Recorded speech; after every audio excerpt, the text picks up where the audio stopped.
نحمده ونصلي على رسوله الكريم اما بعد فاعوذ بالله من الشيطان الرجيم بسم الله الرحمن الرحيم يا ايها الذين امنوا قوا انفسكم واهليكم نارا وقودها الناس والحجارة عليها ملائكة غلاظ شداد لا يعصون الله ما امرهم ويفعلون ما يؤمرون۔ گزشتہ درس میں اسی آیت کی تشریح کرتے ہوئے ہم اس بات کو زیر بحث لائے تھے کہ تربیت اولاد جو ہو کس طرح کرنی ہے، کیونکہ آیت کریمہ میں یہ بات بیان کی گئی ہے کہ اے ایمان والو اپنے آپ کو اور اپنے اہل و عیال کو جہنم کی آگ سے بچاؤ۔ تو اولاد کی تربیت کرتے ہوئے سب سے پہلے جس بات کو ذہن میں رکھنا ہے اس پہ ہم نے بحث کی تھی، اور وہ ہے اسلام کی فطرت، یعنی دنیا میں پیدا ہونے والا ہر بچہ فطرت اسلام پہ پیدا ہوتا ہے۔ تو اسی چیز کو جب ذہن میں رکھا جائے گا تو اولاد کی تربیت کرنا آسان ہو جائے گا۔ فطرت اسلام کو ہی ذہن میں رکھتے ہوئے لقمان علیہ السلام نے اپنے بیٹے کو نصیحت کی۔ لقمان علیہ السلام کہ جن کے بارے میں قرآن کریم میں آیا کہ وَلَقَدْ آتَيْنَا لُقْمَانَ الْحِكْمَةَ أَنِ اشْكُرْ لِلَّهِ، کہ البتہ تحقیق ہم نے لقمان علیہ السلام کو حکمت عطا کی جو ایوب علیہ السلام کے بھانجے تھے۔ لقمان علیہ السلام کو اللہ پاک نے حکمت و دانائی سے نوازا تھا۔ حکمت کو ایک گمشدہ لعل سمجھو، جہاں بھی پاؤ اسے اپنا مال سمجھو۔ تو لقمان علیہ السلام نے سب سے پہلے جس چیز کی نصیحت کی وہ یہ کہ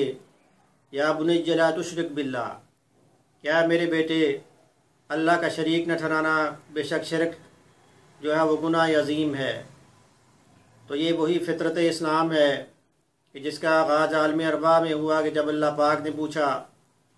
اللہ پاک نے تمام روحوں سے جب پوچھا الست بربکم، کیا میں نہیں ہوں تمہارا رب؟ تو تمام روحوں نے جواب دیا کیوں نہیں، بلکہ تو ہی ہمارا رب۔ تو لقمان علیہ السلام نے اپنی نصیحت کا آغاز اسی نقطے سے کیا۔ پھر لقمان علیہ السلام نے اسی نقطے کی مزید وضاحت کرتے ہوئے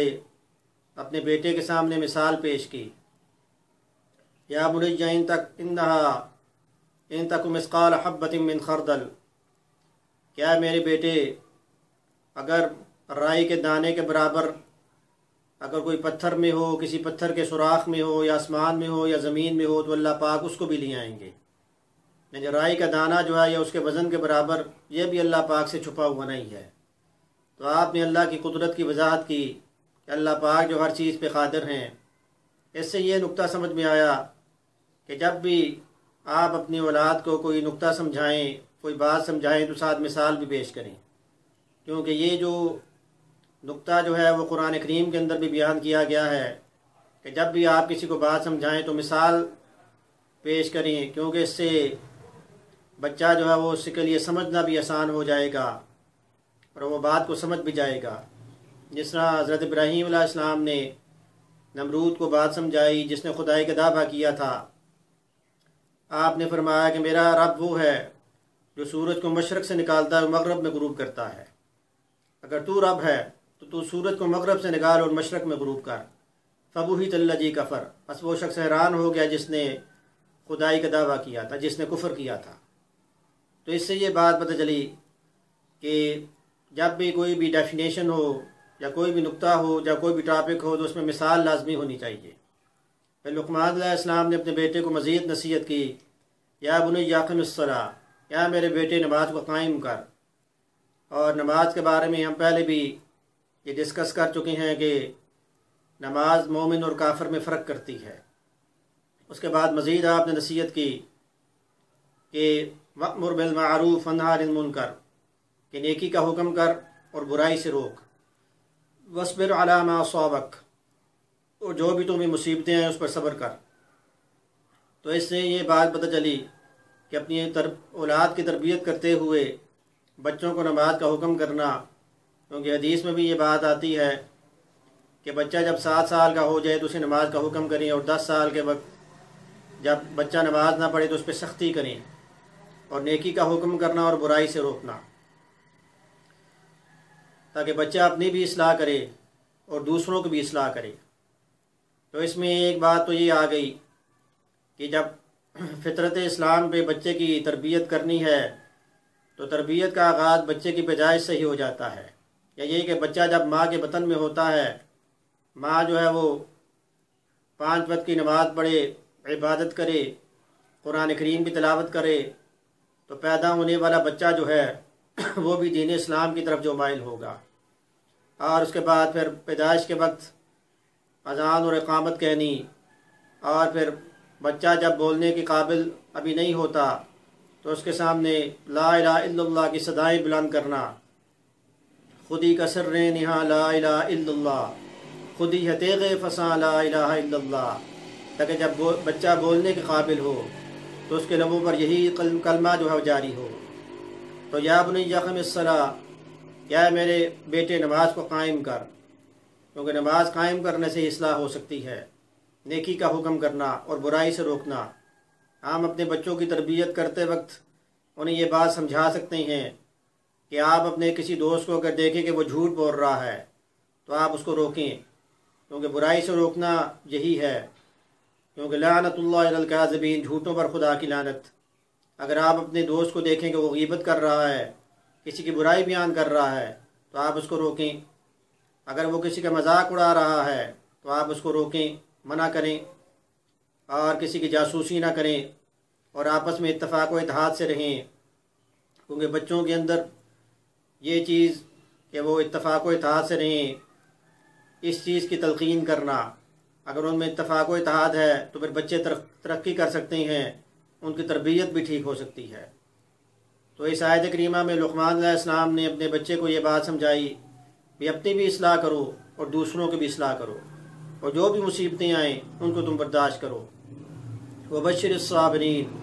صبر کرنے والوں کے واسطے بشارت ہے۔ جب بچے کی تربیت شروع میں ہی ایسی ہو جائے گی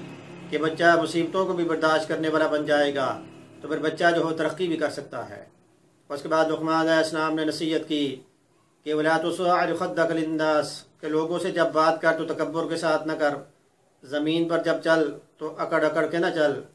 اور مزید آپ نے نصیحت کی کہ وَغْضُضْ مِنْ صَوْتِكَ، کہ اپنی آواز کو پست رکھا کرو۔ تو تربیت اولاد کے وقت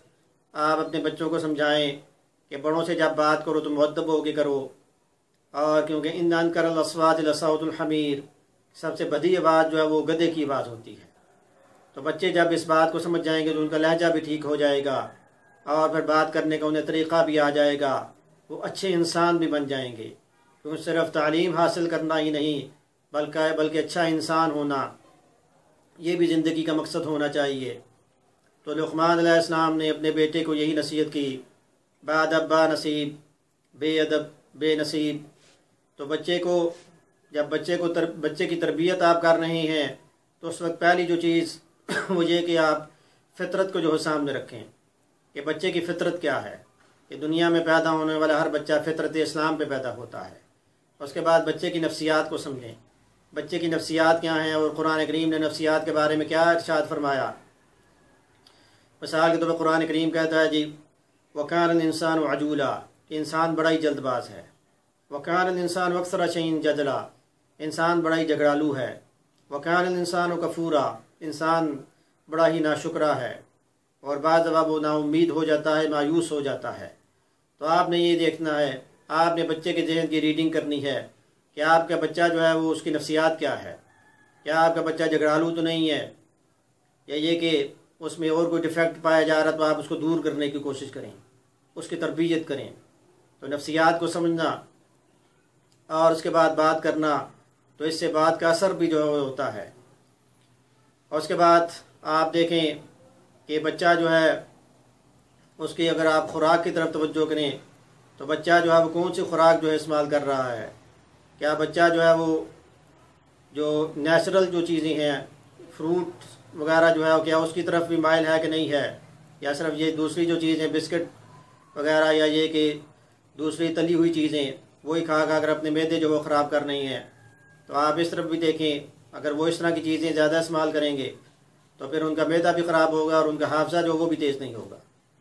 تو ان کا حافظہ تیز کرنا اور ان کا جو جسم جو ہے اس کو مضبوط کرنا، اس کے لیے آپ بچوں کو تلقین کریں کہ بچے ایکسرسائز کریں۔ جب بچے ایکسرسائز کریں گے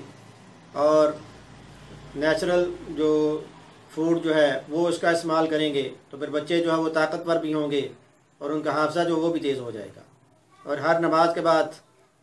جو 7 دفعہ رب زدنی علما نافع اپنے وظیفے میں شامل کر لیا جائے تو اس سے حافظہ بھی تیز ہوتا ہے اور سمجھ بوجھ میں بھی اضافہ ہوتا ہے۔ اور حضور اکرم صلی اللہ علیہ وسلم کثرت سے یہ دعا جو ہے وہ آپ فرمایا کرتے تھے، اور یہ قرآن کریم کی آیت کریمہ بھی ہے جو 16ویں پارے میں ہے، وَقُلْ رَبِّ زِدْنِي عِلْمًا۔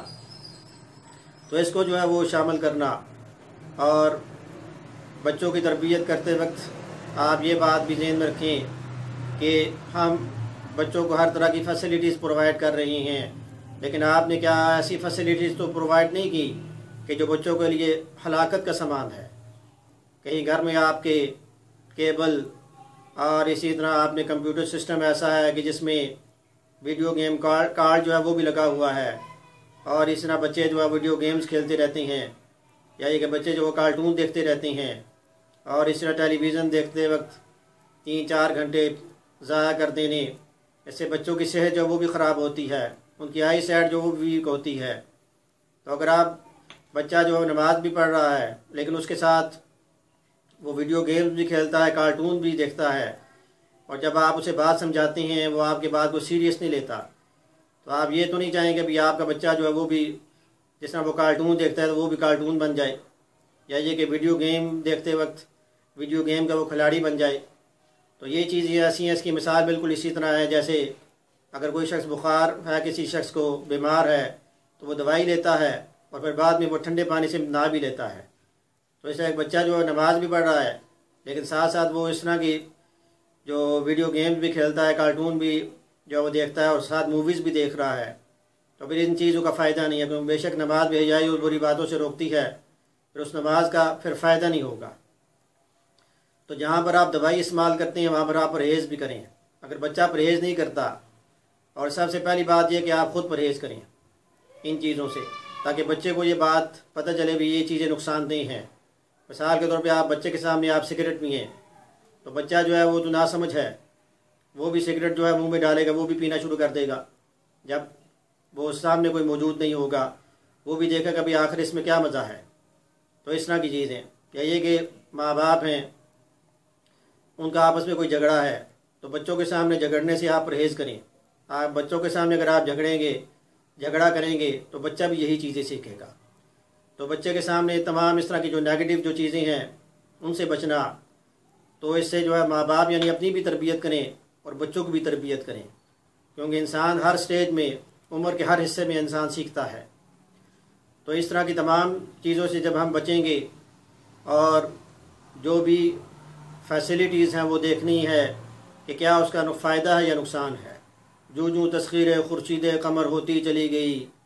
زندگی تاریک سے تاریک تر ہوتی چلی گئی۔ تو اللہ پاک ہمیں عمل کرنے کی توفیق عطا فرمائے، صحیح معنوں میں بچوں کی تربیت کرنے کی توفیق عطا فرمائے، اور اللہ پاک نے جو ذمہ داری سونپی ہوئی ہے اس کو پورا کرنے کی توفیق عطا فرمائے،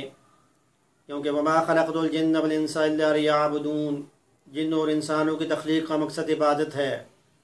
اللہ پاک ہمیں عمل کرنے کی توفیق عطا فرمائے۔ وما علینا الا البلاغ المبین۔